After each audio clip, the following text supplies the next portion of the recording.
Assalamualaikum warahmatullahi wabarakatuh. Bismillahirrahmanirrahim. Teman-teman yang saya hormati, ketika ada orang meninggal dan semasa hidupnya dia pernah tidak melakukan sholat, maka apakah ada kewajiban untuk mengqadha sholatnya bagi ahli warisnya ataukah tidak?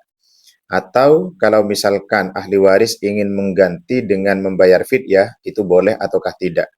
Nah, ini kita bahas di dalam kitab I'anatul Talibin pada jilid 1 Shahifah 41. Bismillahirrahmanirrahim. Faidatun. Man mata wa alaihi salatun fala qadha'ah wala fidyatah.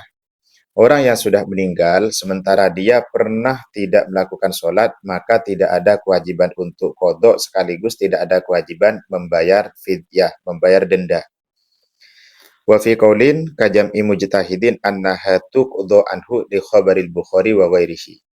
Dan dalam satu kaul, satu pendapat, sebagaimana yang dinyatakan oleh kebanyakan ulama mujtahid, bahwa sholat yang pernah ditinggalkan si mayit tadi, itu harus diqadha, ataupun boleh untuk diqadhanya. Ini berdasarkan riwayat Imam Al-Bukhari dan yang lain. Wa min thamma ikhtarahu jam'un min a'immatina, oleh karena itu, ini dipilih oleh kebanyakan imam kita. Wa fa'ala bihi as-Subki amba di aqoribihi, bahkan Imam as-Subki pernah mengqadha salat sebagian kerabat-kerabatnya yang meninggal. Wa naqala Ibnu Burhan anil Qadim annahu yalzamul wali in khalafah tirkatan ayyusalla anhu kasobi. Sedangkan Imam Ibnu Burhan menukil dari qaul qadimnya Imam Asy-Syafi'i, ketika si mayit meninggalkan tirkah, maka wajib bagi walinya ataupun bagi ahli warisnya untuk mengqadha salatnya si mayit. Kasomi ini sebagaimana puasa. Dan untuk teknisnya, misalkan kalau meninggalkan tirkah, teman-teman, meninggalkan tirkah, maka kita boleh untuk menyewa orang lain, kemudian salat itu diqadha dengan cara kita membayar orang lain. Boleh seperti itu.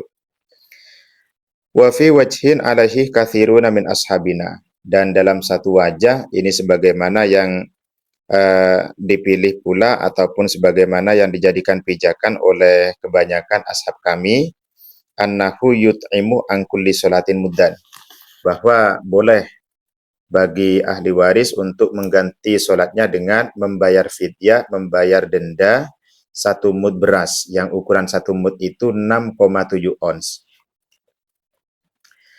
Wa qala al-Muhibbut Tabari, dan Imam al-Muhibbut Tabari berkata, yasilu lil mayyit kullu ibadatin tuf'al wajibatin aw mandubatin.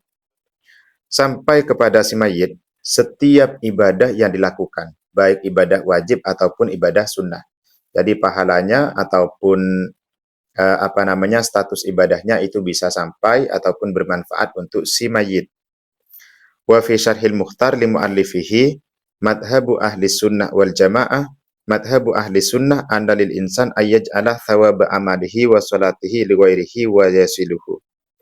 Bahwa di dalam madhab ahli sunnah, bagi seseorang itu boleh menjadikan pahala amalnya ataupun pahala sholatnya untuk orang lain, dan pahala itu akan sampai kepada mereka. Nah, ini teman-teman, jadi dalam hal ini boleh untuk mengqadha sholat si mayit yang pernah dia tinggalkan, ataupun boleh untuk mengganti dengan fidyah, yang jumlah satu sholat itu diganti dengan fidyah 1 mud, fidyah 1 mud berupa beras yang bobotnya yaitu 6,7 ons. Itu saja. Assalamualaikum warahmatullahi wabarakatuh.